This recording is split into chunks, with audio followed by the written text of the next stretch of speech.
So hello everyone, hi আমি Koel and welcome back to my mini blog. বিয়ে বাড়িটা ছিল 8ই ফেব্রুয়ারি, মানে আমার এক্সামের 3-4 দিন আগে। যেহেতু এইচএস এক্সাম আমার 12ই ফেব্রুয়ারি থেকে স্টার্ট হয়েছিল, আর সেই বিয়ে বাড়িটা ছিল পাশের পাড়াতেই একটা দাদার রিসেপশন পার্টি।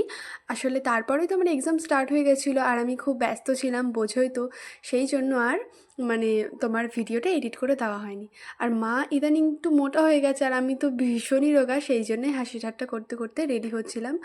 আর তারপর আজকে হঠাৎ করে ভিডিও স্ক্রোল করতে করতে গ্যালারিতে এই ভিডিওগুলো পড়লো, তাই ভাবলাম তোমাদের সাথে তো এই ভিডিওটা শেয়ারই করা হয়নি।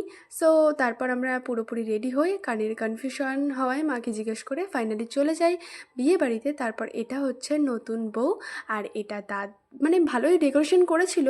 তারপর এটা হচ্ছে দাদা, আর আর আজকে গিয়ে ফুচকা দেখে লোভ সামলাতে পারিনি, তাই ভীষণ মজা করে অনেকগুলো করে ফুচকা খেয়ে নিয়েছি। আর কফি আর পকোড়ার দিকে আজকে যাইনি, যাও বা একটা বোনের কাছ থেকে নিতে গেলাম, বাবা এত মেজাজ দিল।